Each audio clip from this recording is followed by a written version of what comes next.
Kamen Rider Kaiser, the golden rider with the Greek letter Kai.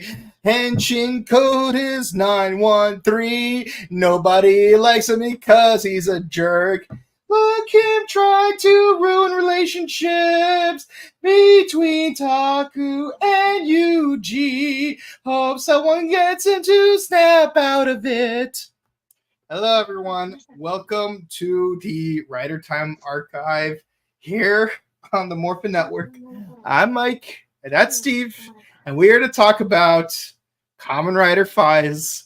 And yes, we finally got to the legend, the myth, the jerk himself, Kamen Rider. Yes, we're doing episodes 9 through 13. There's nothing divisible by fives here, except for 10. But even then, it's like yes, yes. We have now reached the second 5. Yes, we're doing episodes 09 through 13. Which, for remind the people again why it's 0913. 913 is the transform code. Ka-I-sa. Ka-I-sa. See, it.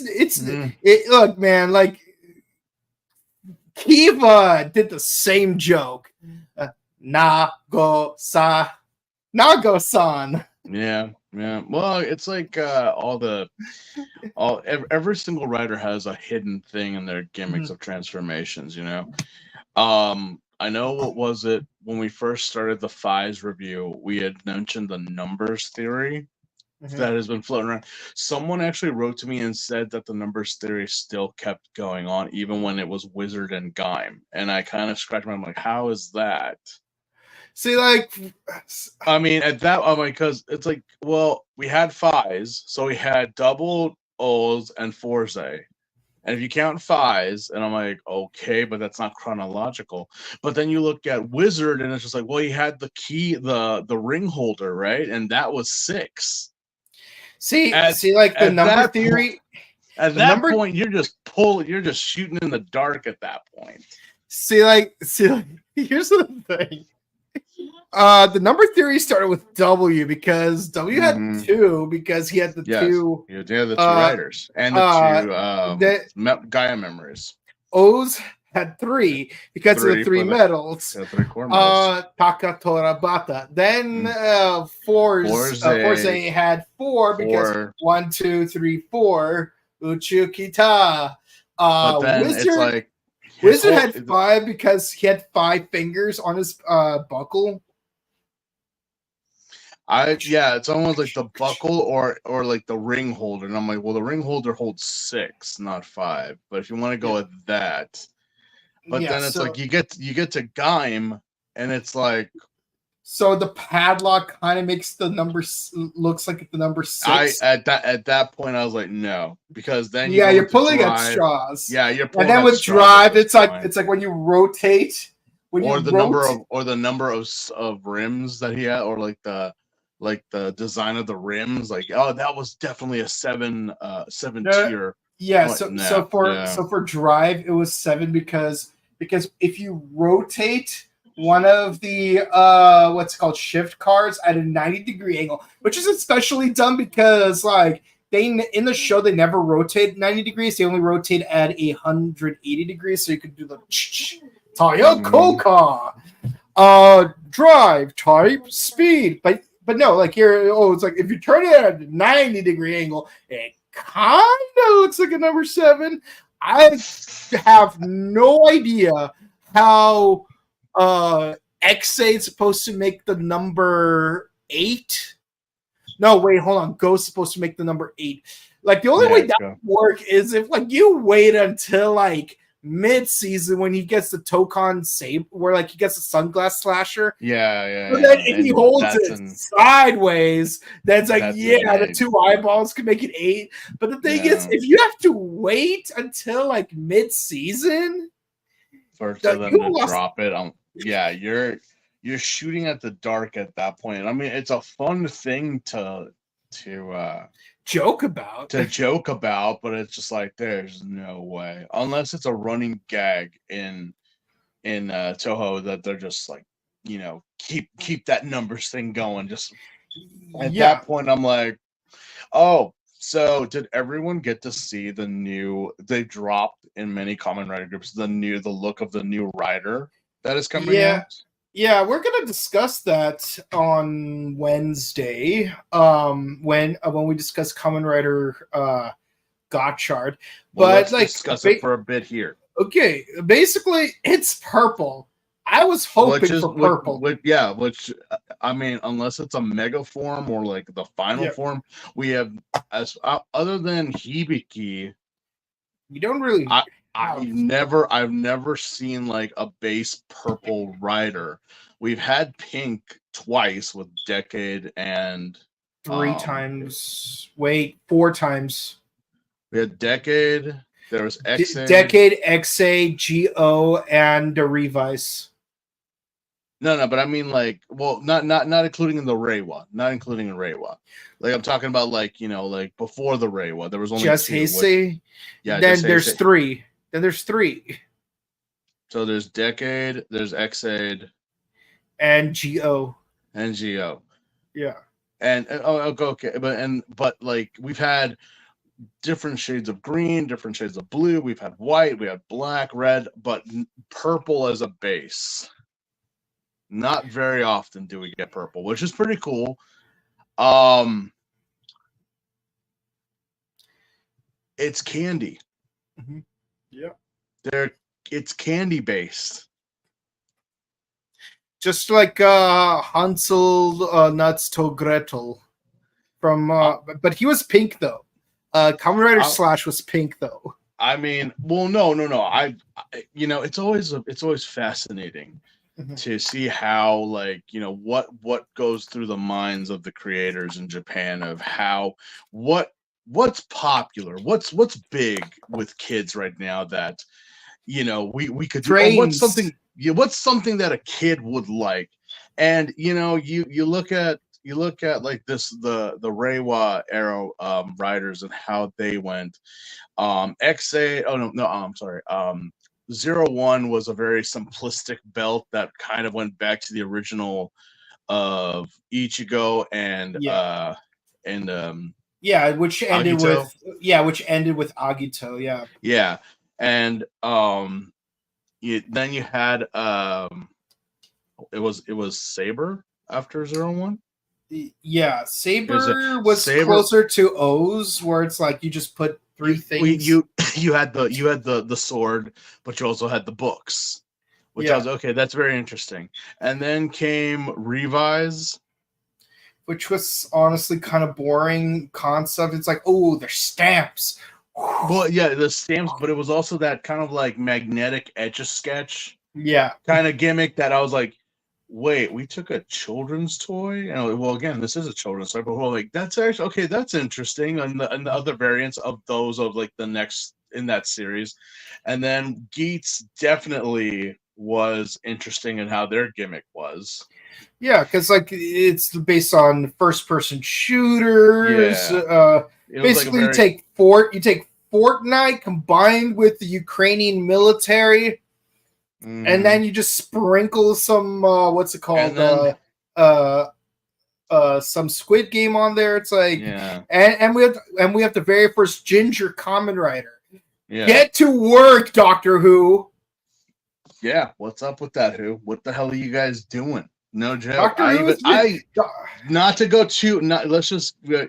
know many people who are not me, not like me, and they are very disappointed. Super hardcore Whovians that have been through it all, and they look at these past few series and they're just like, no, I don't get it. I don't like this anymore. Take me back to Matt. Take me back to Eccleston. Take me back. I'm like, really? Wow. Okay. So I'm just like, well, that speaks volumes. If these people over here, who are the most jolly ranchers that I've ever possibly known in my life, are saying no to what Doctor Who's doing, I'm like, Wow. But I showed them Kamen Rider Bravo, and they love Bravo. Yeah. They love him. But yes, this new Kamen Rider jellies, candies, I was hoping his the henshin belt is a giant mouth, and the first gimmick is a box of I want to say like rounded circle bubblegum balls.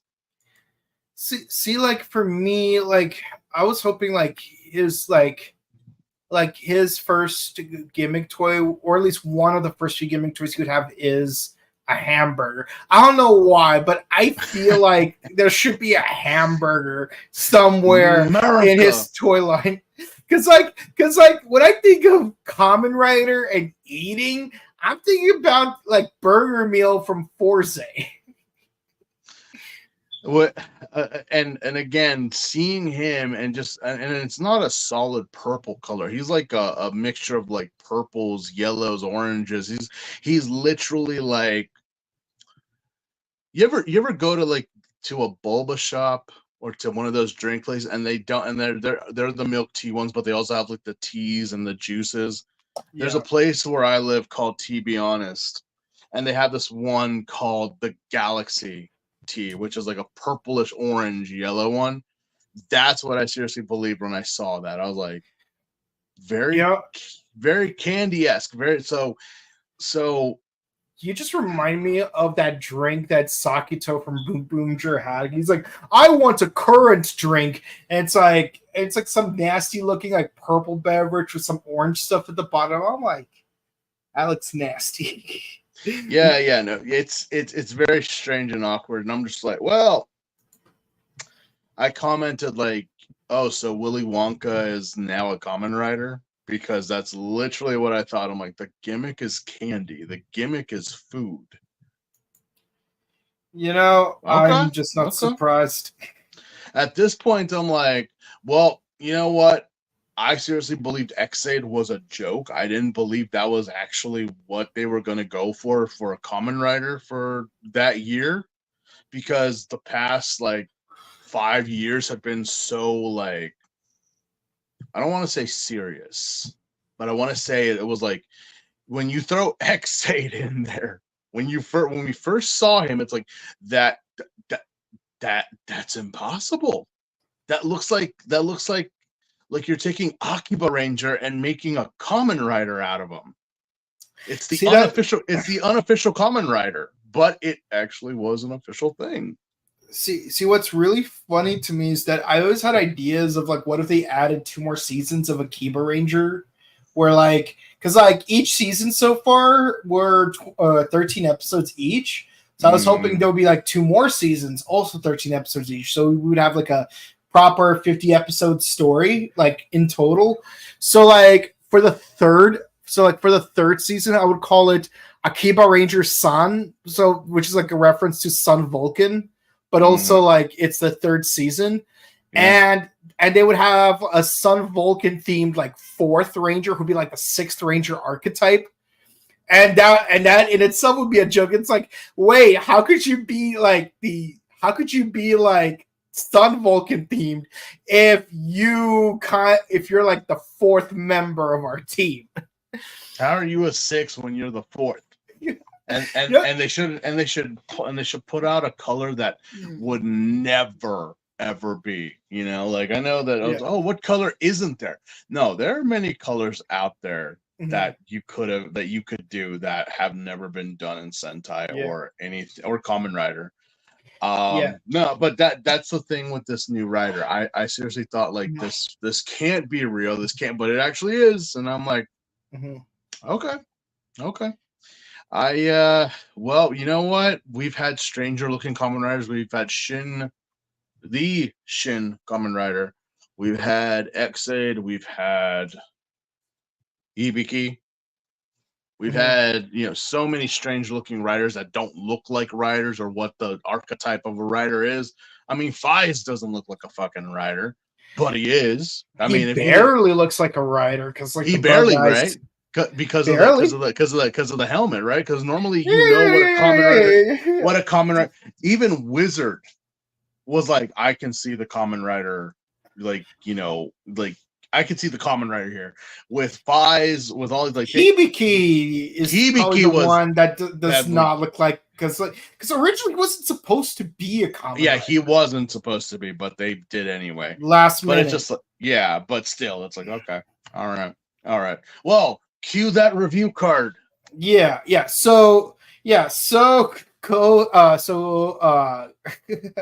So what's his name? God, it's gonna bother me all day. Kohei Murakami plays the second rider of the season, and he is super famous for this role. Like I think this is his breakout role. Like this is his Ryan Gosling from Young Hercules, and I'm not just saying that because I recently got my hands on Young Hercules, the complete series. I remember Ryan Gosling from Are You Afraid of the Dark and Goosebumps. Man, there you go. Yeah. Also, Hayden Christensen. So I saw them before they became famous. And the crazy part about Young Hercules is that Stiana ended up being from Young Hercules, ended up being Capri from Power Rangers Ninja Storm, while Lilith became Sarah's mom in Power Rangers Ninja Steel. So you got two actresses who would later become characters in ninja-themed seasons of Power Rangers.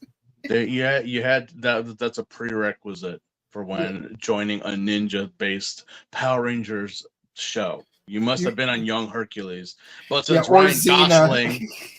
Or Xena. But since Ryan Gosling's too famous now, we'll take the mom. Okay. Just for the fun of it, like once Hasbro finally gets its act together and makes a proper remake, maybe Ryan Gosling could play. Who should he play? Ninjor, maybe. Just Blue Centurion? Give him like, have Ryan Gosling show up and just voice some obscure background character, or have him be like a monster, and there you go. You could literally say that Ryan Gosling, just like Bryan Cranston was many monsters in the original Mighty Morphin. He could be the Phantom Ranger. That way he could be invisible through almost the entire movie except for like 2 seconds where he loses his root and stuff, just like Brad Pitt from Deadpool. Yeah, they should totally do that. Like, just like, wait, what? Like, you didn't know? Yeah, he's there. Yeah. All right, so what? Basement. Yeah. So what is this rider? Who is this rider? Who is this Kaiza? Okay, so before we get to that, we need to finish our little Kaido saga. So. Jesus Christ, man. Make up your mind. No, please go on. So to really, really, really fast go through the first 2 episodes of this review. Basically, Mari and Takumi finally managed to get through the president, who's not the actual president they mentioned earlier. It's a currently acting president who is played by the frog fan guy from Kamen Rider Kiva. Yeah, I saw him and I was like, hey, it's Frogman. Dude. But he's more badass in this one. Yeah, because he's got a collapsible bike, just like Abra Yellow. Yeah, I have a collapsible bike, and I'm like, hey, I own one of those. Those are cool. I wish I had one of those. Yeah, no, they're very nice. Yeah. So what happened to the president? Yeah, we don't know. He's just off on one of his escapades. You know how filthy rich he is. I'm the acting president. But this guy, Frog Boy, took over. Yeah. So Mari, I'm gonna need you to hand over the Fies gear. Yes, the Fies gear is intended to fight Orphanox, but it's not but you're not using it to the full efficiency it's supposed to be. It wasn't the president's to give to you, so I'm gonna have to ask you to give it back. And of course, Mari and Takumi just handed to him without second thought. Yeah, they had to get dressed up to meet him. Though that was very weird. That was very strange. I'm like, you must change into this to meet the president. And I'm like, are we meeting the prime minister? Are we meeting Yoshi Takami? Are we meeting someone important? We're meeting the president. Are we meeting Eiji Tsuburaya? Are we meeting Shotaro Shinomori? Are we meeting Ichiro Oda? No? Then who the fuck is this guy? The president of humanity. Are we meeting Peter Capaldi? Are we meeting member? Are we meeting planet? Are we literally meeting member of parliament Ken Akamatsu? No? Okay then. Who is this guy? And it's just like, yeah, they gave him the 5 gear, and Takumi was like, are you sure? And it's just like, well, okay, let me ask this question. If anyone knows this, to me, this is just logic. So he says that the president was not meant to give this to you. Like, why would he give this to you? Blah, blah, blah. He's the president of the company, right? Not you at the time, him. Yeah. So if he were to take something, obviously, yes, ethics-wise, the scientist or the development team would be like, sir, but he's the president. He got the money. He paid for it. He sponsored this. He did the whole 9 yards.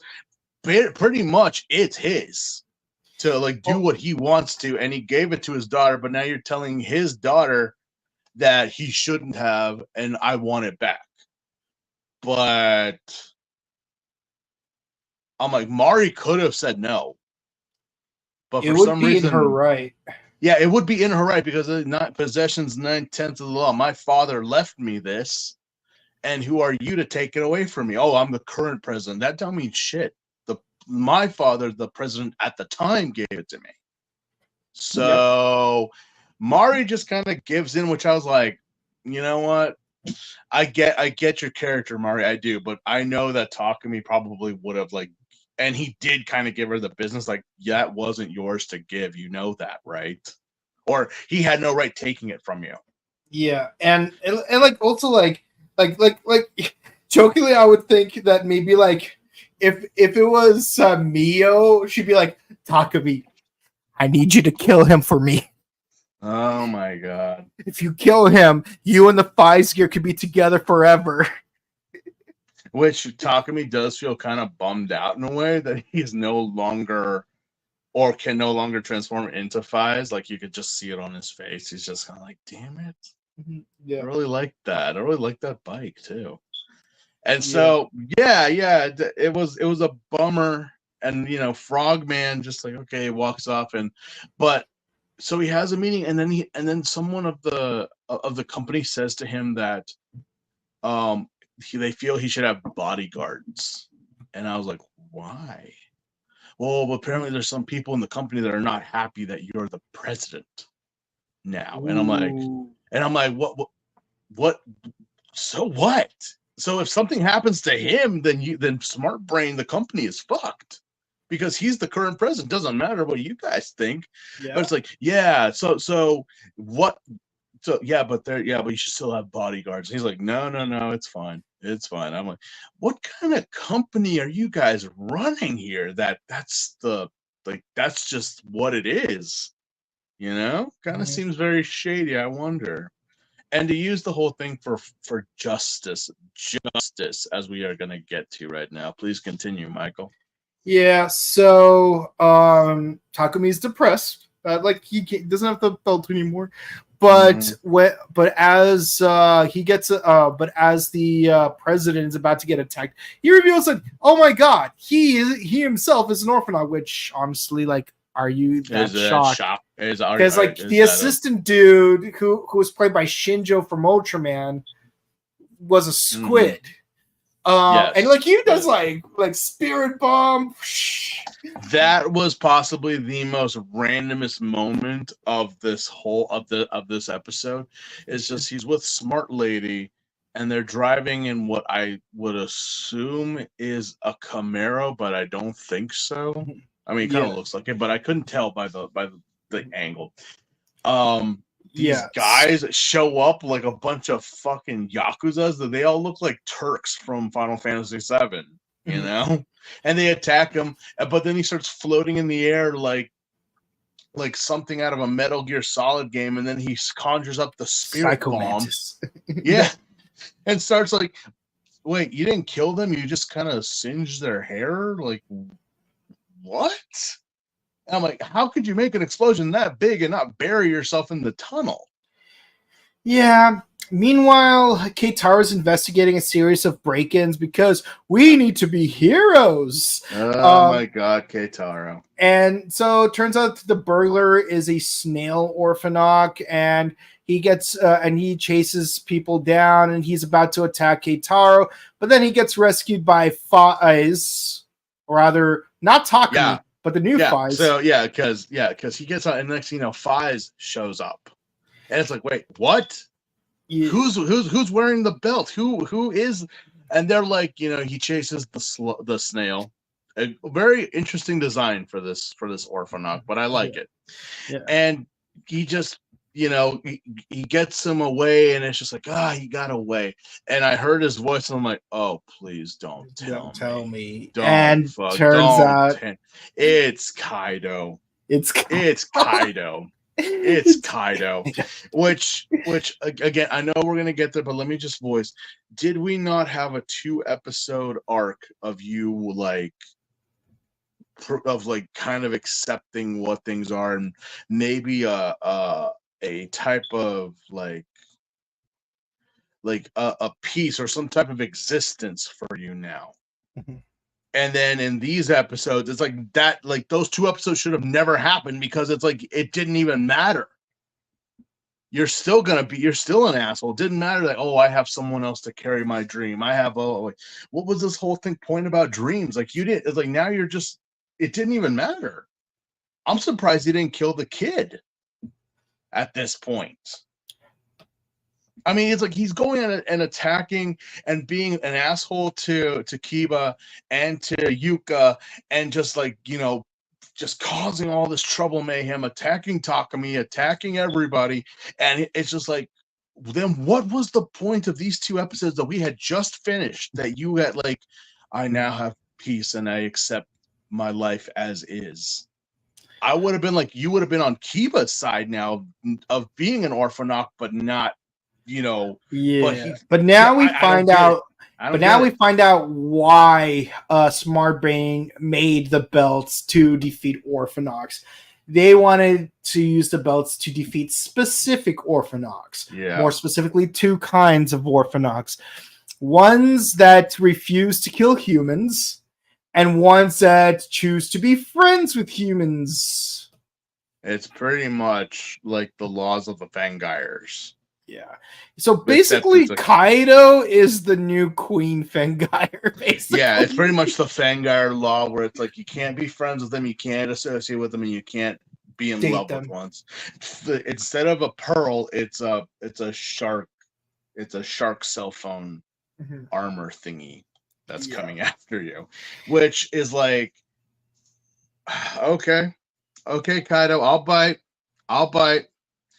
And you think okay, so obviously Takumi knows, Mari knows, Keitaro knows, and he rides off with the bike and everything. And apparently he's just now that he's Faiz, Mr. Kaido, he starts just mouthing off to Kiba and to Yuka, who have been helping him, who have been giving him a place to stay, giving him food, and it's just like, you guys are pathetic. You guys are you were just as pathetic 2 episodes ago. You were worse, Kaido. And I gave you the benefit of the doubt because it wasn't your fault. It was their stupid teacher's fault that did that to you. But it's like, you didn't get revenge on the teacher. You didn't freak out. I'm like, now where's all this coming from? I ask, where's it coming from? Why are you I'm like, someone gave him a pep talk, but it was the wrong kind of pep talk. Like, you're Faiz now. You are now, you're literally Judge Dredd. You're judge, jury, and executioner now for all these orphanocs. And I'm just like, no, you are not. No, you are not. And we'll get there as why he is not. Not even as Fies. He is not anything. He's pathetic, really. Yeah. Yeah. So oh yeah, Mari manages to take advantage of opportunity to like exchange phone numbers with Kiba. But of course, Kiba's mad at Kaido. So he's like, you know what? I've had it with these goddamn snake orphanogs on this goddamn apartment building. So then he turns into Horse Orphanog, and he just annihilates Kaido. Like they have a real throwdown. They really do. And it's because Kaido called him out. Kaido sent him a message telling him, meet me at the Bay Area. Like, we're gonna you called him out and you got your ass kicked, and you have the armor. Yeah. You have the gun, you have the kick, you got all this crap. And he hesitated too last second. Yeah, oh my god, no. Oh my god. That's the thing about Kaido, is that he acts like such a badass.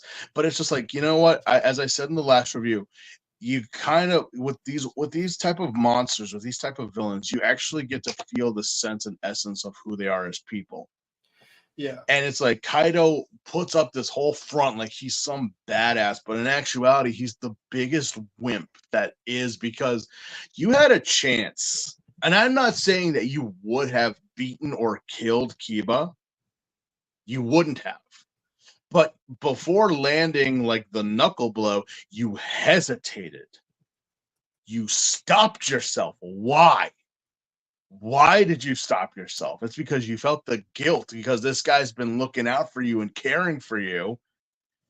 And then I was like, oh, Kiba, please just kill him. Please. Nope, you didn't? Okay, you got your sword and just stabbed them? Okay, that's good enough. Meanwhile, Yuka did kill like 3 guys, but to be fair, she didn't self-defense. But the thing is that in that case with Yuka, it's like, yeah, the guys came up to her and were like, you know, being very like creepily flirtatious. But it's like she could have walked away. She could have been like, whatever. But she instead decided, you know, take me somewhere quiet, somewhere peaceful. And we finally get to see her in her full Orphanok look. I think this is the first time we've seen the Crane Orphanok, and and just annihilates them all. Now that she did that, and again, I give Yuka like the okay, because that's what you wanted. You knew what you were doing when you told these guys to come into a secluded area of Tokyo Dome and just exit, which is amazing. We're spending so much time in Tokyo Dome. Have you noticed that? Yeah. A lot of these places are in Tokyo Dome. But Kaido could have knocked out Kiba, could have ended him, but didn't. Yep. Wimp, bitch. Yuka has more fucking spirit than you do. And Kiba just like stabbed him, kicked his ass, and said, I won't. You come at me again, I will kill you. Enough is enough. And of course, Keitaro gets the belt because he saw them. He grabs the belt. And he's like, bye. Like, no. Keitaro's like, bye. Hey, Takumi, remember how upset you were? Happy birthday. Yeah, literally just like, hey, look what I got. Wait, how did you like? Oh, it's because like you're the true Five, so you deserve the belt. Good for you, Keitaro. Yeah, Keitaro's the hero of the episode. Good for you, Keitaro, because Kaido don't own shit. He's a fuckboy. That's what he is. Keitaro, this episode was like the season 0 version of Tristan Taylor, where like he actually gets stuff done. Yeah, he actually gets shit done. I was actually proud of Keitaro when he did that. Like just to give you an idea, in episode 4 of Yu-Gi-Oh! Season 0, Tristan basically flipped over an entire arcade looking for a watch that Yuko lost. Yeah. He was that dedicated. Yeah. Like Keitaro would have flipped over the entire Tokyo Dome to find the Fies gear for Takumi. Yeah, no, definitely. But as John Bobby would say, that's what enemies are 5. Yeah. But yeah, no.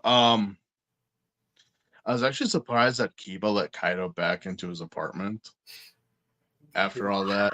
I would have left that bum on the street. I don't know why, but it's like Kiba is like the original Wataru, where it's like he's like super nice guy. Yeah. But here's the thing though. Is that so? Was it from the ass kicking, or is it because of the belt? Because Kaido looks like he's on death's door. Like what?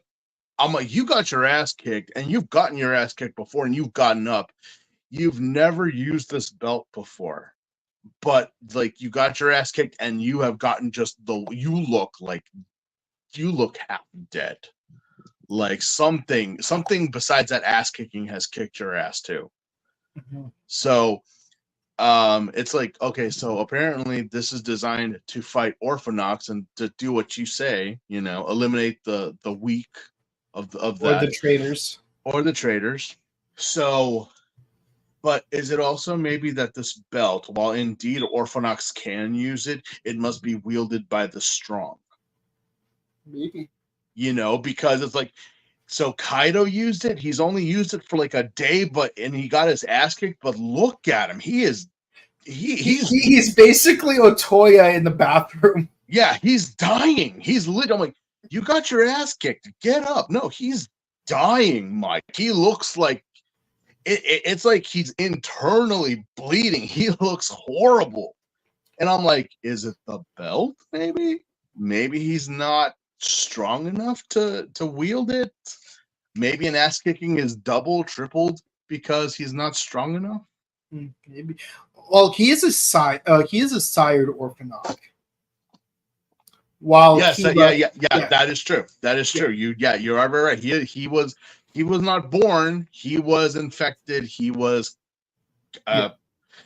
So maybe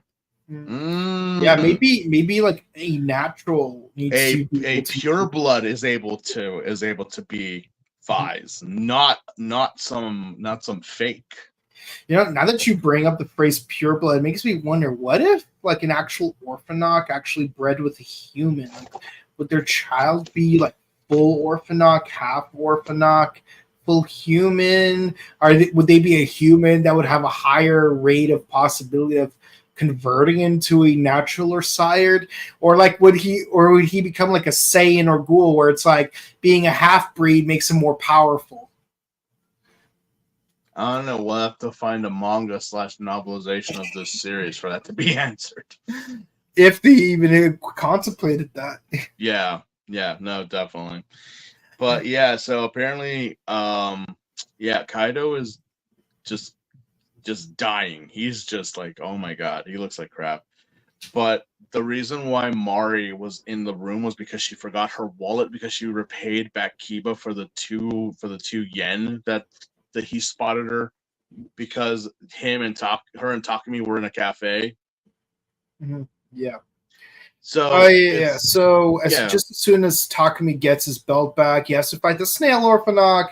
And of course, he easily defeats him, as Takumi would. But they're being observed by a mysterious golden figure.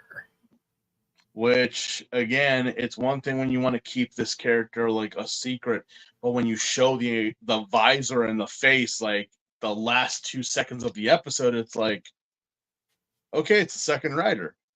Okay. It's another rider. Who is he? We don't know. Next episode. I mean, what's interesting about Ryuki is that we get our second rider for 2 whole episodes. 1.8 episodes before we actually see like our main rider. Yeah. With Night and Ryuki. Yeah, because Night shows up like 2 whole episodes before Ryuki goes in his full Dreadgredder form that is default. It's like we get our second rider first this time around. Well, to be fair, it's like Agito, it's a little bit more muddy because we see the second rider on screen first. But who knows how long the main rider was a rider before that. Oh, yeah.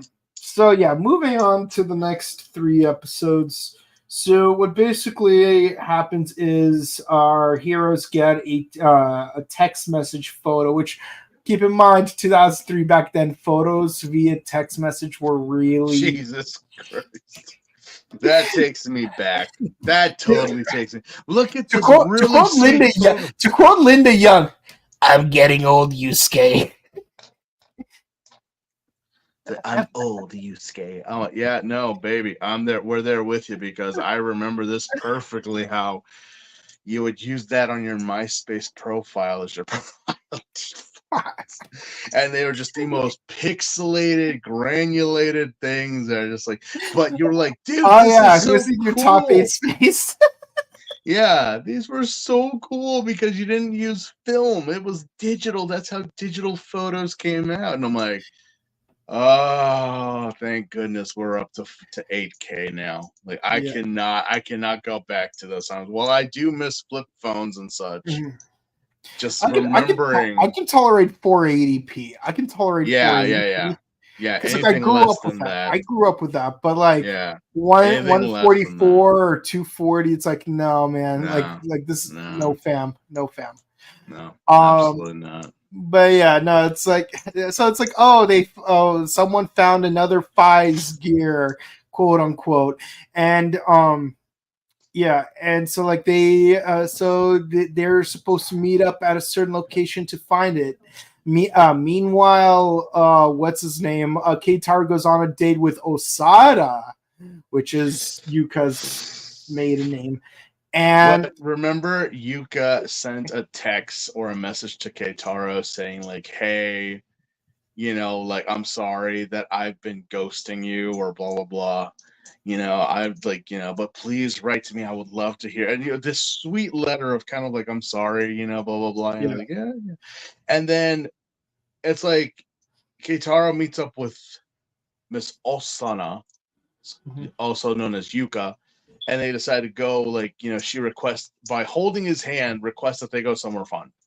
Yeah. And then they have this inner monologue that I don't know if he wrote the message. I mean, it may just be an inner monologue, but it seemed like an inner monologue because I don't think she. That's what I mean. I don't think Keitaro's got the balls to say that to Yuka. Yeah, but it's funny how he's like, "I think I've fallen for another woman. I'm just a useless two-timer." I'm like. You seriously call man, I'm not gonna go into the complexities and nuances of online dating or long distance dating or just early 2000s cybering in general, but Jesus. but this Yuka that you've been texting, you've never seen her. You've never heard her voice. Never. She could be. You've never made yourself an official couple. She could be Miss Japanese Nice Booty 2006 for all you know. A wink to those who know. But no, you don't know, and it's just like, what?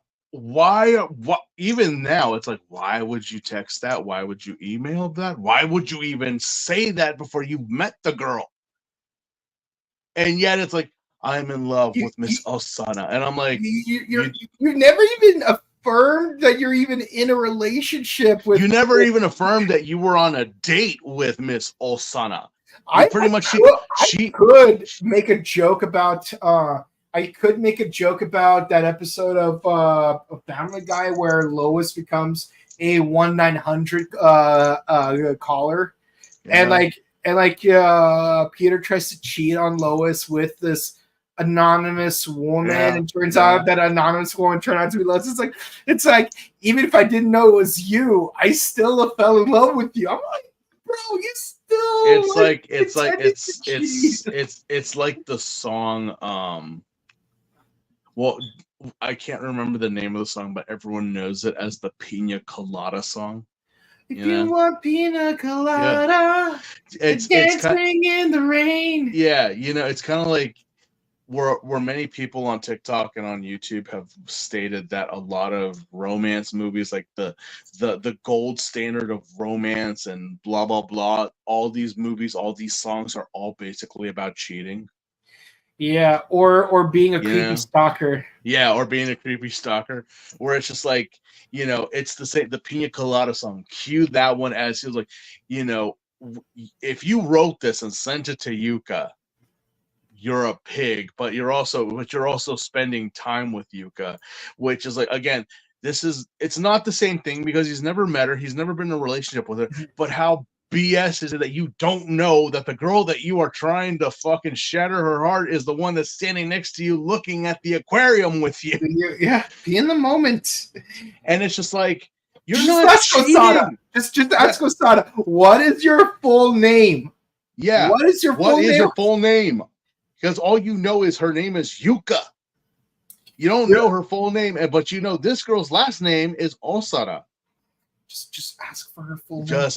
Can I get some verification? Like, deliver her laundry. A photo ID. Yeah, something. I'm like, but I'm like, okay, so you're not in Halloween 3. First off, Keitaro, who said you were on a date? She just told you to take her somewhere fun. She never said you guys were dating. She's just enjoying her time in the places where you're taking her. You might have fallen for her. She might be falling for you, but this is not a date. Nope. No, not one bit. It's under the circumstances, and it could be classified. It could be romantic. Yeah, but as far as y'all know, you're all just hanging out and having a good time. Yeah. That's it. Yeah. See, this is why it's like you don't know if it's a date unless the person confirms. Yes. Guys or girls, I tell you that right now. Don't assume it's a date unless the other person consensually agrees that it is, because you're just setting yourself up for a bad time. Also, take it from these old photo ID. Yeah, ask for verification. Yeah, like I want to make sure that Osada is definitely Osada. Okay, Taro. Hey, Osada, your first name is Yuka? That sounds like the name of that one girl I'm texting. But surely that is a coincidence. You know what other sitcom this reminds me of besides Friends? Have you ever heard of a series called A to Z? It only had one season of 13 episodes. It should have had 26 episodes total, but sadly got canceled. But yeah, it start the male lead from the Superstore with the mom from How I Met Your Mother. Everything's with moms. Everyone, what the heck? Yeah. Anyway, so like basically the premise of like the first episode is like the main character met this cute girl at a concert, and he only saw her face briefly, but never like got to exchange contacts or learn her name. And then like he meets this chick from the building across from his job who looks exactly like her. He's like, I'm gonna prove one of two things tonight. Either A, Zelda's that girl. Get it, Andrew Zelda. Zelda's the girl I met at the concert, or the hoverboards from Back to the Future 2 are real. And yes, there is a cameo from Leia Thompson, but I digress. The point is, it's like Yuka is Zelda. Yeah, no, we know that, but it's painful that Keitaro don't. But yeah, moving on. Incidentally, in that same aquarium where they happen to be, the president of Smart Brain shows up at a very shady-looking bar. That's shady? That's actually a very nice-looking bar. Yes, it's shady because it's very nice-looking. I mean, it's like, I mean, that's the bar I would go to. But yes, we're there with what I assume is his accountant and his bodyguard, but they're not. No, it's apparently the top 4 most powerful Orphanok are known as Rocky Kroba. Because there's 4 of them. Yeah. And amongst the members that we only see 3 of them, oddly enough. We got a dude in glasses who likes poetry, who becomes the centipede Orphanok. We don't see it yet. The bartender, who is the bartender's one of them? Yeah, the dictionary definition of Dami Mommy, who becomes the lobster Orphanok. And my the third God, one I mean, I saw her and I was just like, hello. But I was like, oh wait, please tell me she's like the Baroness or some femme fatale. Please tell me, please, for the love of fanboys. Yeah, okay, now you can. And then we get to my favorite guy, this Mr. Goliath J. Mr. J with his little Pomeranian Chihuahua mix. Why is it like when you get like, and it's a stereotype where it's a cliche where it's like the big hulking brute is like tending to roses or having like a little teacup poodle or something, that they're just like so like, and you think like, dude, this guy looks like he eats elephants and bench presses whales, but he's actually very tender and soft. Yeah, contrast. It's like it's like Baki almost. You ever see like those guys? Yeah. Like they're all like these ridiculously over buff muscular guys. Oh yeah, no, I've seen Cromartie High School. Yeah, but some of them are just like, oh, I tend my garden.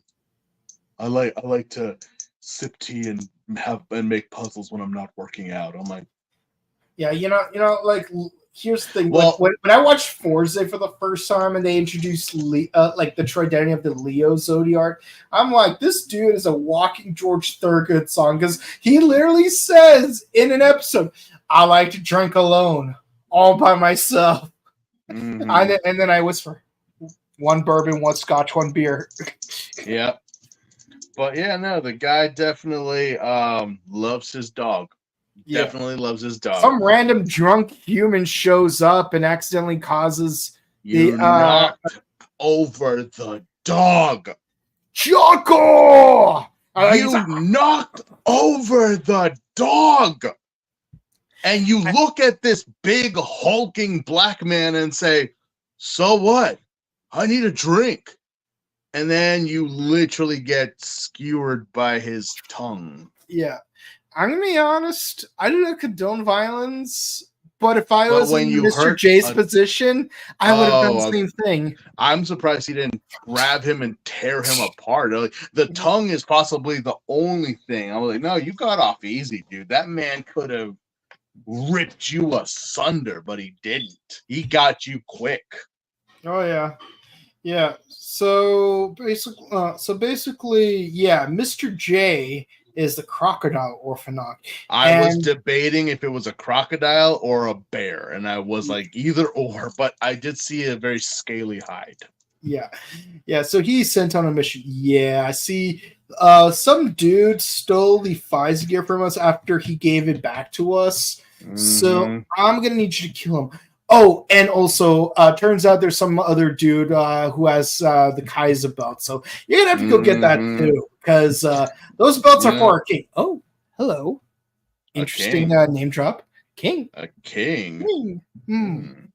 Okay. Does he have like a blonde cough with like a lot of eyeliner, wears a lot of black leather, and has like a giant sword on his back? Nope. Okay, it must be a different king. Or is he one of those kings that Samba dances with a dinosaur-shaped gun? I don't know. but yeah, so also, what is up with no one else being in this gym? Like, he's just by himself in this huge gym, just working out, and I'm like, is there no one else in here? Is it just like he lat pulls down like the entire weight rack?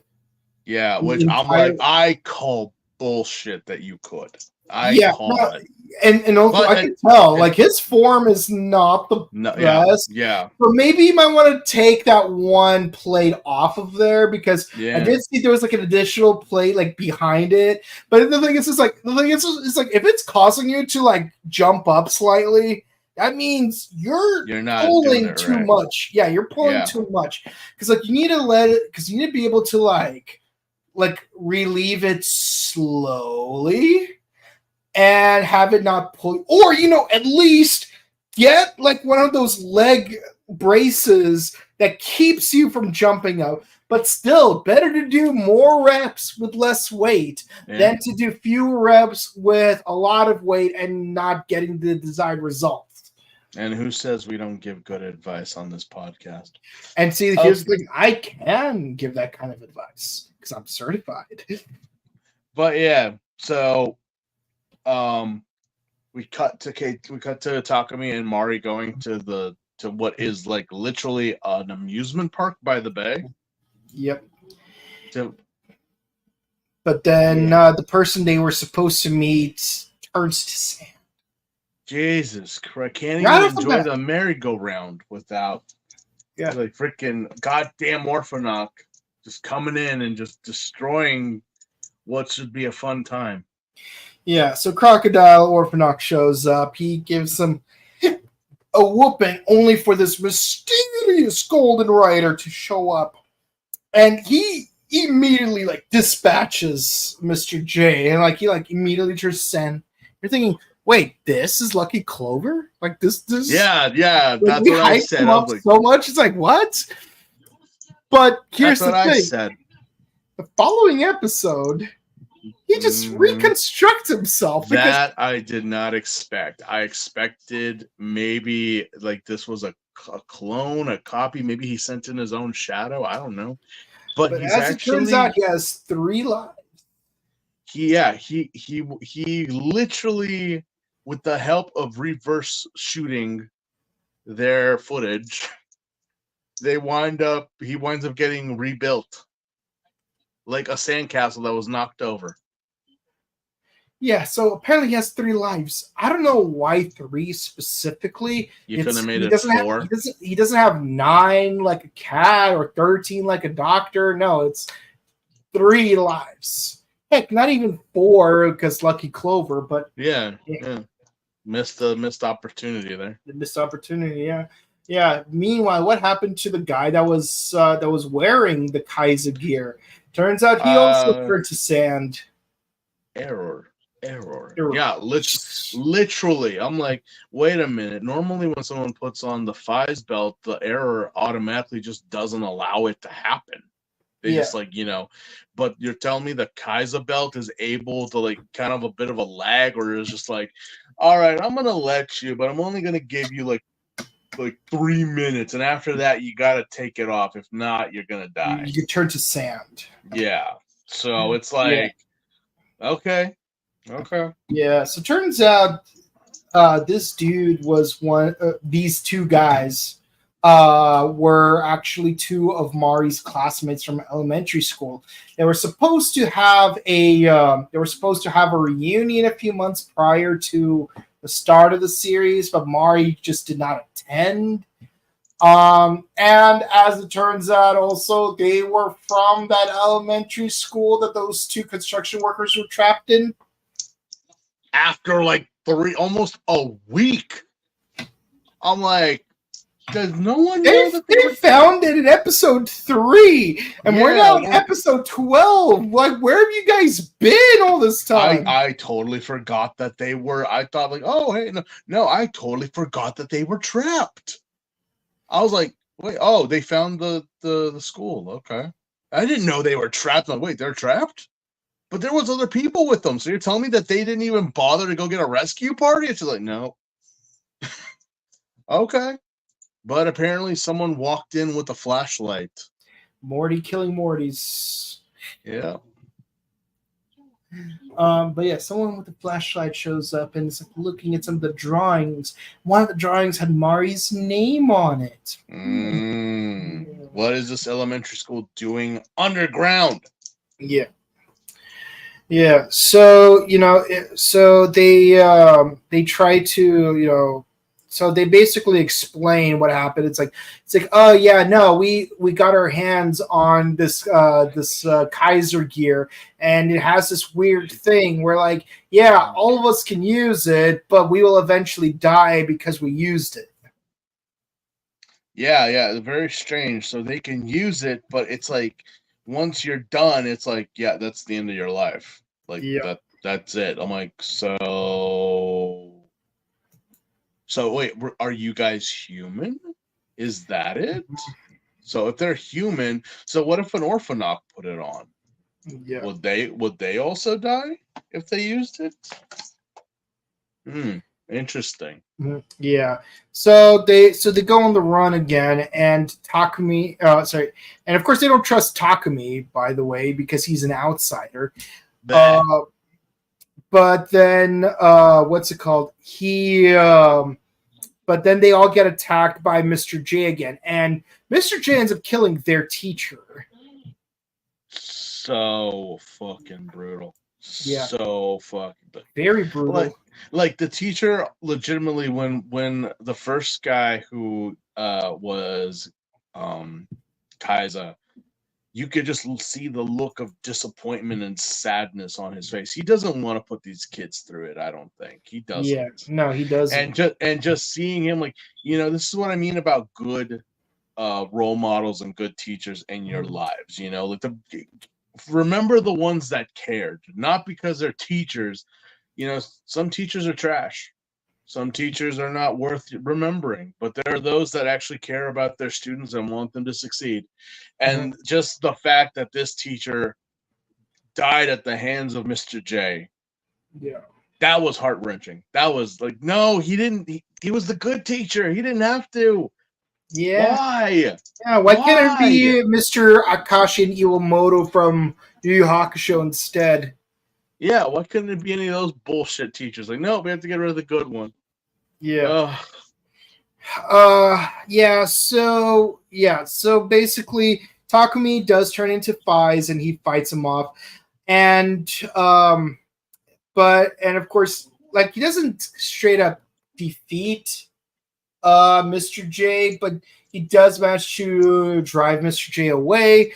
But right before they could celebrate their hallowed victory, not only does Masuda die from using the Kaiza gear off screen, mind you, but also like the teachers around just long enough, because remember, people who get killed by orthodox don't necessarily die right away. They don't die instantly. Kids, there's something you must know. I have to tell about the day of the reunion.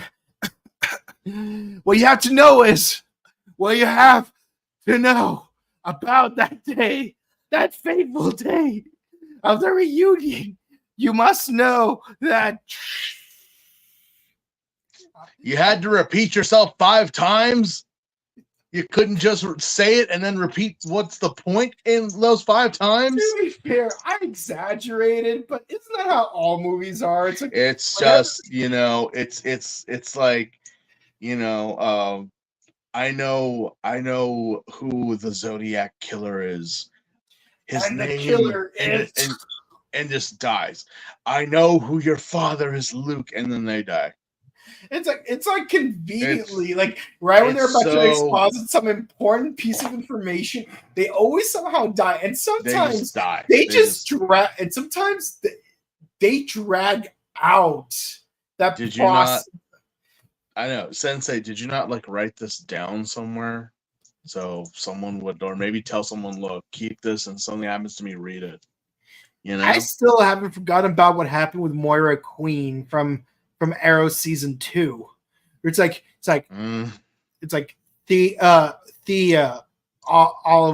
Ollie, you two need to know something very important that I need to tell you. I might die, so you have to know what happens. And then immediately they get kidnapped by Deathstroke, and then he murks her before she says anything.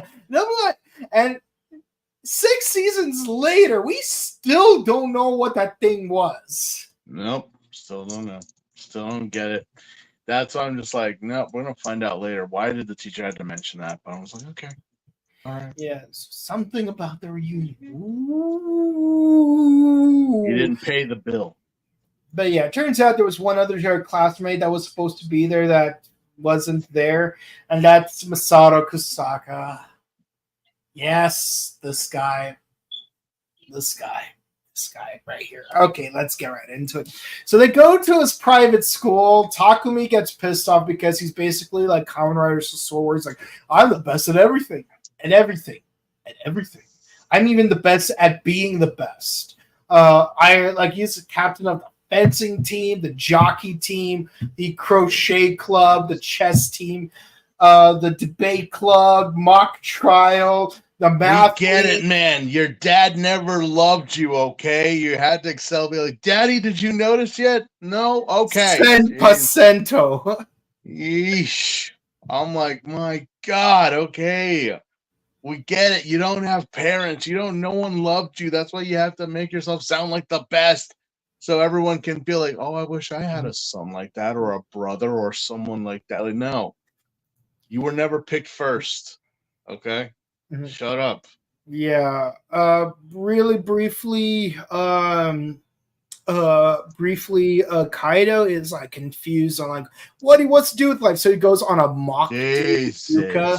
Christ, man. And if you thought Otoya's and Yuri's first date looked really bad, you clearly haven't watched this season yet. Oh my God. You know, not a lot of ladies in this show so far. I mean, we have Yuka, we have Mari, we've had Smart Brain Lady, and now we got introduced to the bartender. We barely know anything of the Smart Brain people. Barely. So I don't count them. So we have Mari and Yuka. Yeah, and I'm not even going to count the 2 female classmates that are still alive. No. Not even that. They're just, we don't know nothing about them yet. Yeah. But Yuka, you can do so much better. Mm-hmm. You have literally a beautiful heart. I have no idea why.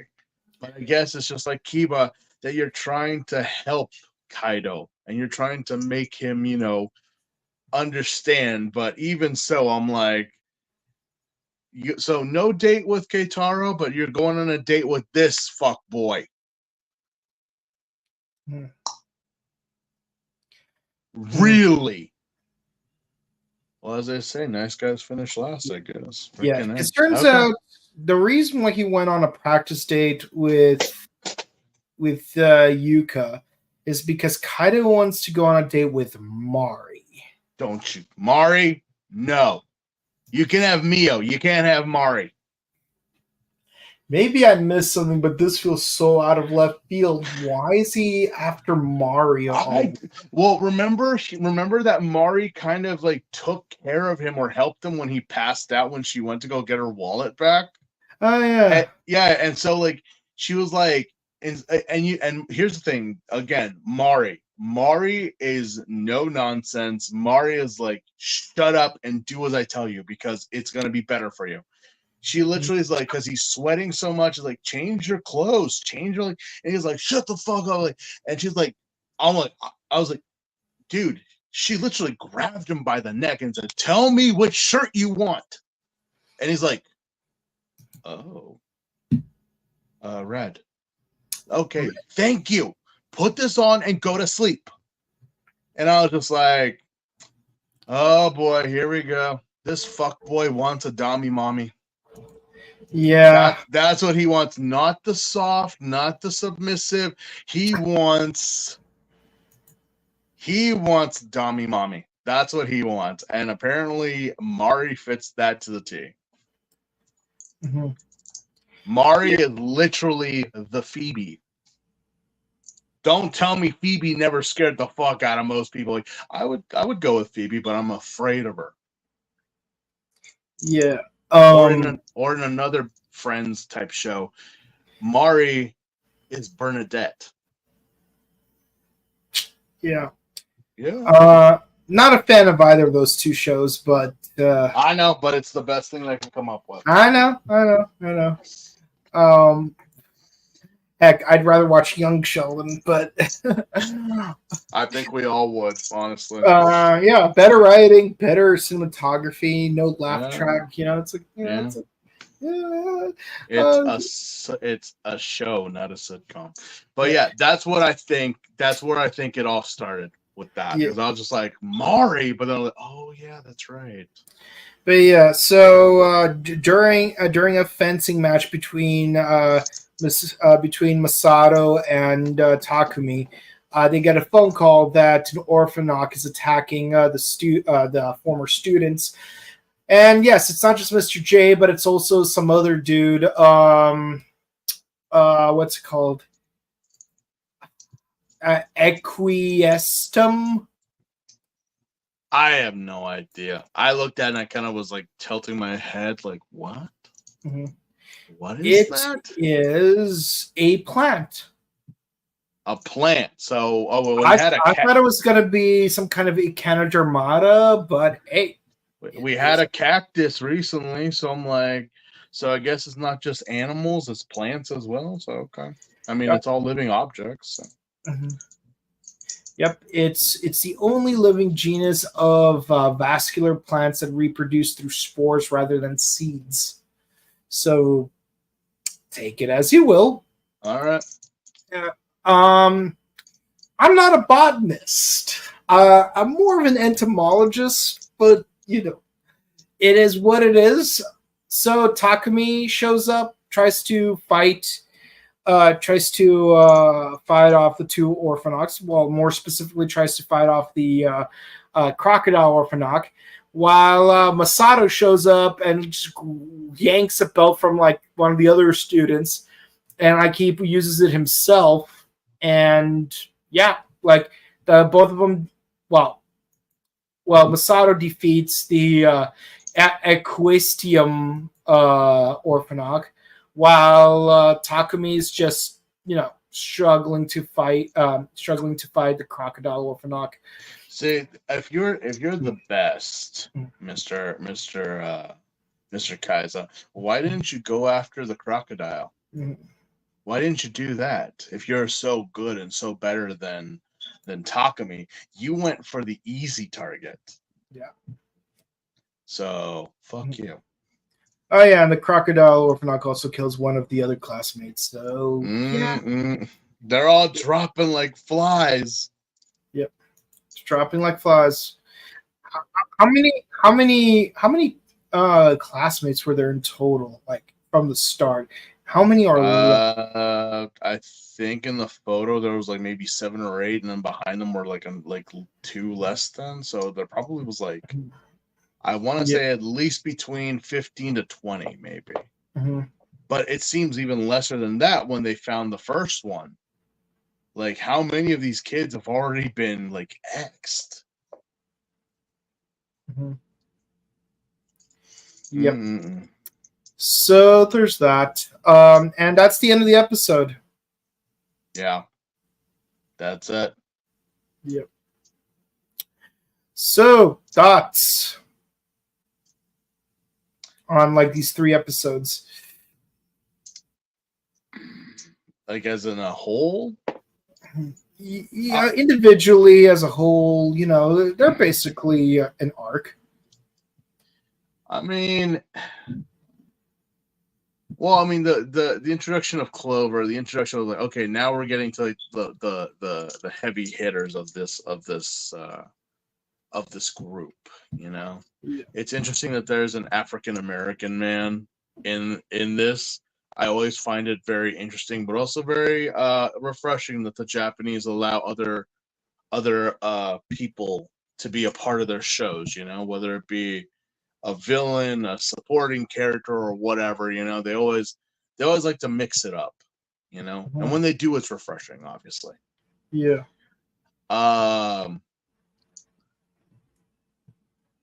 The whole thing with this new secondary rider, I'm not impressed, honestly. Especially when he was first introduced, I was like, that's it. Like, okay, cool, you killed the crocodile, but it's like, that just seemed too easy. But then when he started to like short circuit him, when I'm like, wait, what? So, and then the character himself is just so annoying. He's so annoying. But in terms of a story, well, we got more of Yuka and Mari, more of Keitaro. Sadly, even more of Kaido, of who they are as people, not as Orphanochs, but as people. Mm-hmm. So yeah, no, it's story wise. I think for all these episodes, Story wise gets an 8, but in all generalness, I want to say that these episodes were kind of like a 7 in my opinion. Mm. Because while there was a bit more building, it just seemed like besides the bad guys, besides the enemy, it's like our main cast is kind of like still in the dark, which nothing has pretty much progressed. We've still, I mean, we have our secondary writer, but it doesn't even feel like we do. Well, I think it's because they did not fully establish that Basato is the full-time Kaiser. Because so far the belt's been passed around from person to person. Yeah. And it's going to be passed down even harder than the Ixa belt. So, you know. Oh, God. Okay. Yeah. Yeah. So, yeah, for me, honestly, like, I would have to say, like, episodes 9 and 10 were the weaker part of it because it's like, because you were right, you know, like, Kaido had such an interesting character thing going from episodes 5 through 8. So, like, episodes 9 and 10 feel like a character regression compared to that, where it's like he's still, I mean, if he had some kind of epiphany in the episode where it's like, you know what, where it's like, oh, I don't know what I want to do with my life anymore now that I finished the whole guitar thing.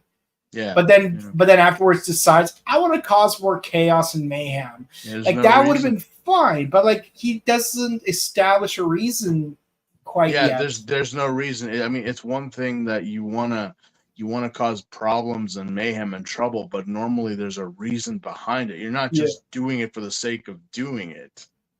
And even so, it's like he himself is having an inner battle of turmoil of like, what am I doing? Yeah. Why am I doing being a jackass is what you're doing, because and then you threaten your best friends. If there was a reason behind what you were doing, I would give you the benefit of the doubt. Like, no, this is character progression.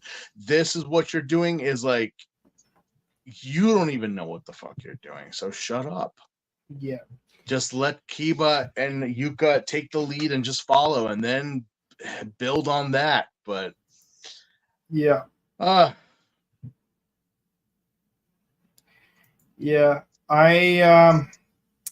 Yeah. So they're the weakest. I'm glad that Kiba put him in his place. Mm-hmm. But I think the best thing about the string of episodes is the fact that they introduced the Lucky Clover Club, because like, okay, so we have a bit of a hierarchy beyond, this is a mysterious company that makes technology that I'm pretty sure a lot of people use, not just Orphanox. Yeah, I'm kind of like, what is Smart Brain? What exactly do they do? Because, I mean, we finally got to see what the kind of car that they drive. They're all Hondas. Pretty much. Like, so you don't make cars. Doesn't look like you work on electronics like computers or cell phones.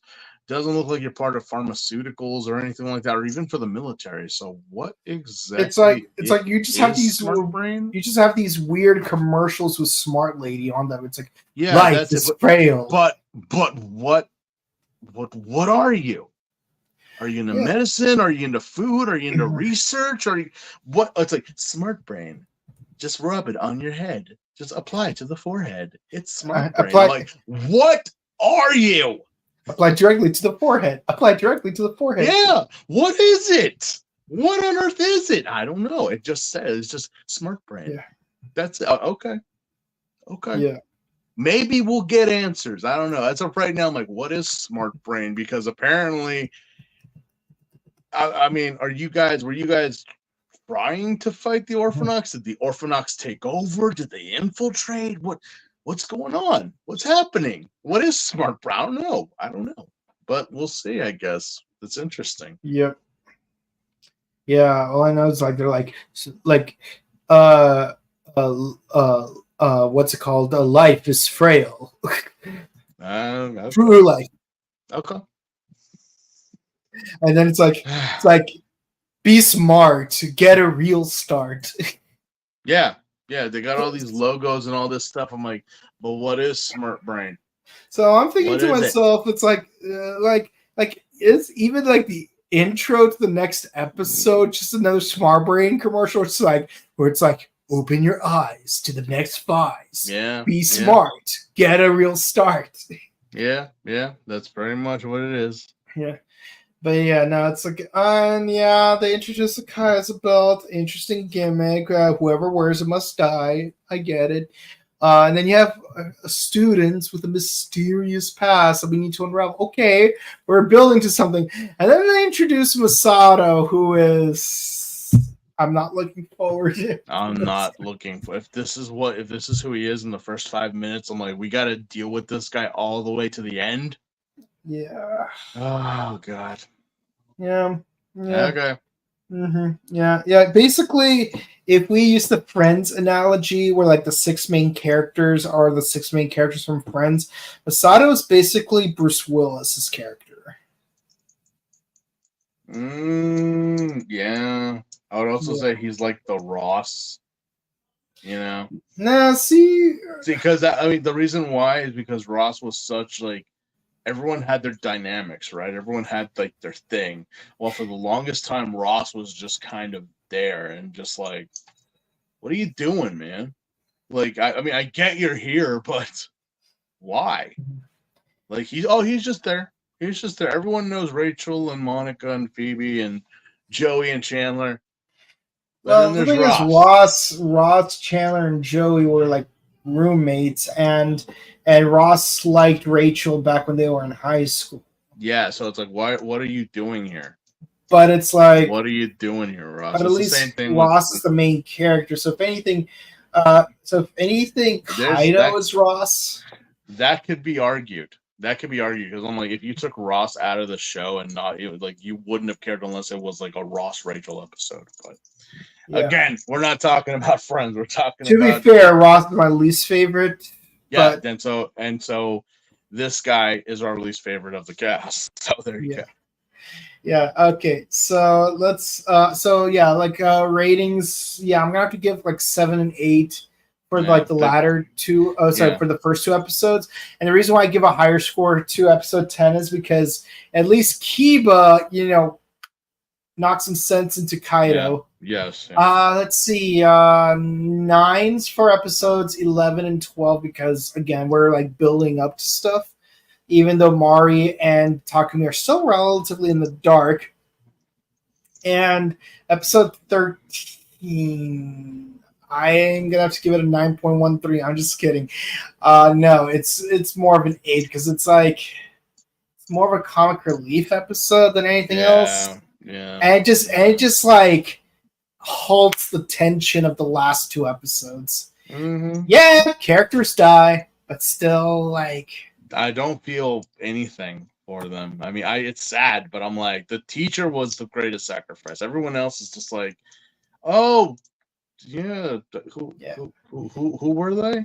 It's like imagine having a really tense 2-part episode of Kamen Rider Kiva, and then out of nowhere we just have an episode focusing on Kengo's birthday. And like it completely focuses on the birthday party and has nothing to do with any character development, exposition, or even having a Fangire attack until like the last 2 minutes. Yeah. Like that's how it felt. So that's literally the best way to sum it up. Yeah. Yeah. Okay. How about you? What score would you give them? No, I give them all it's all 7s for me all the way around. Like everything was just. It was just not. With everything that's like even the world building, I'm like, okay, no, that I give those I give high ratings, but it lowers with everything else that happens. So it's like 7s all the way around for me for those. So it's like hopefully next week we get some more some more highs. This was just kind of like a flat drive, pretty much. Right. Okay, so let's look at the comments and see what we got here. His holy doucheness arrives. Yeah. Praise him. Yeah, may he be praised. Mm-hmm. Yeah. Let's see. I love how Kohei Murakami basks in how much people hate him. Yeah. We do have a holiday. He knows. I'm always surprised at those actors that are just like, really? Like, how do you not know? How do you not like? Yeah, your character's the most. We'll run with it. Just go with it.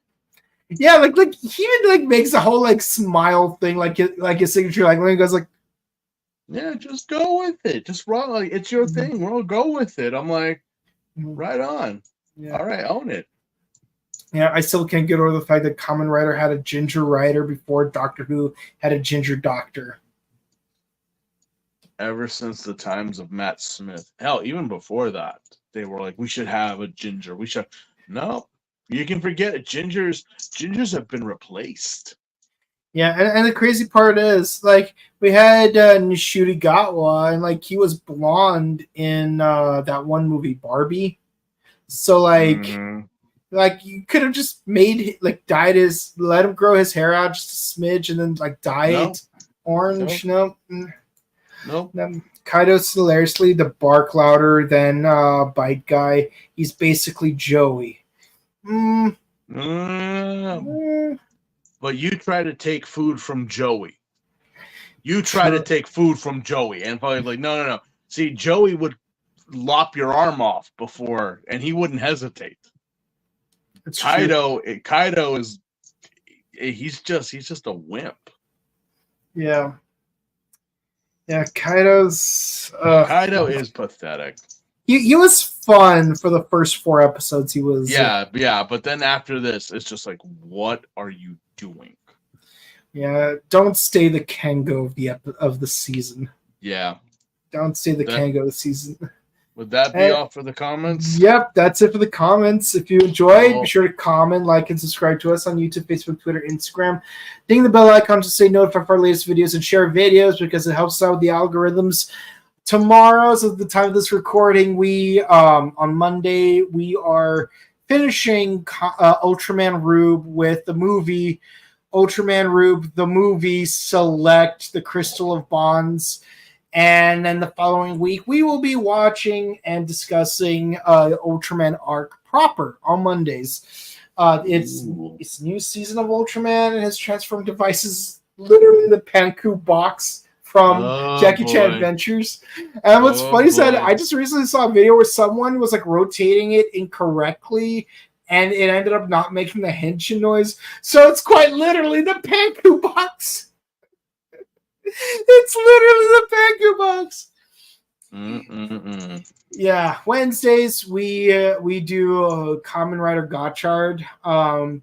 Thursdays we normally do Bakuage Sentai Boom Boomger, but this week, because it is July 4th, which is a national holiday here in the United States, we are going to be moving that to Friday. So stick around for that. This Friday, Bakuage Sentai Boom Boomger. The following Thursday, we're going to be back to our regularly scheduled program. And, of course, on Sundays, we'll be continuing opening our eyes to the next Kamen Rider 5s. Yes, so let's see how things play out with Mr. J and Masato now in the picture. I'm just waiting for that bartender to do something. Oh, yeah. And boy, will she get to do stuff. But I'm not going to spoil it. And also check out our sister channel, The Buttery Show, where we do movie reviews. We did The Crow 4 films. We did Shrek 4 films. We did Naked Gun 3 films. But coming this week, we will be discussing the film Pump Up the Volume, starring Christian Slater. And yeah, it's a great film. It's a great film. Yeah, and of course, check out our recent vlogs. I did the 30th anniversary of The Crow, as well as Robo Toy Fest. If you want to meet us in person, our next convention date will be at Power Morphicon, August 23rd to the 25th.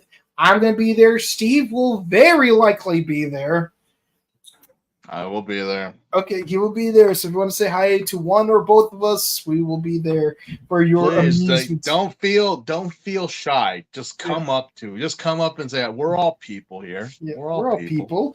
Yeah, just remember to ask for consent before taking photos with us, but that's not an us thing. That's an everybody thing. That's an everybody thing. That's an everybody thing, you know. And yes, because it's 4th of July weekend, you know what that also means. It means people are going to be going to a certain other convention. I won't be there, but at least one of our other members of the Morphin Network will Good definitely luck. be there. Good luck. To them, I say, best of luck, Godspeed, stay hydrated, don't wear a fursuit. Just don't. Don't wear all black in general. I wear all black in general. Well, I mean, being out there in LA, see, that's the thing. Here where I live, it's 115, 120. Imagine LA, they get like 100. So yeah. I can tolerate wearing all black in LA, no problem. But LA people cannot. See, like I wear so many black shirts that like I have literally the opposite problem of Tommy Oliver from Dino Thunder. In fact, I literally had that problem when I went to go meet him back in 2021, where it's like I had to wear my Morphin Network shirt. I'm like, black shirt, black shirt, black shirt, black shirt. Where's the correct black shirt? God damn it. Where's the correct black shirt? Dang, if only I could give some of these to Tommy back in 2004. Yeah. But well, yeah, guys. So if you want to check out our personal content, where can the people find you? Just on IG at the Sun Prince. Thank you for everyone just for sending your messages and everything. Much love. Thank you. I don't remember your name, but to say that you enjoy hearing us, that's like the highlight of your Sunday nights. Thank you. Yeah. Thank you. And of course, you could find me on Instagram at Boken_Kabuto and on Twitch at twitch.tv/BokenKabuto. And with that said, guys, thank you guys so much for watching. Stay safe, stay hydrated, update emergency kits, hug your loved ones, and enjoy that summer barbecue this week. If you're in the United States, enjoy the summer barbecue. Yeah. And if you're going to a certain event this coming weekend, be extra safe. Please be safe. Health before partying. Face masks. Yeah. Definitely face masks. The irony. And your hand sanitizer. Yes, and deodorant. Anyway, guys. You take and care, your man. bottled water, Your backpack's full of water as well. Yeah. Yeah. All right. And have a safe rest of your week. We'll see you guys tomorrow for the end of Rube. Goodbye. Night. Auf Wiedersehen.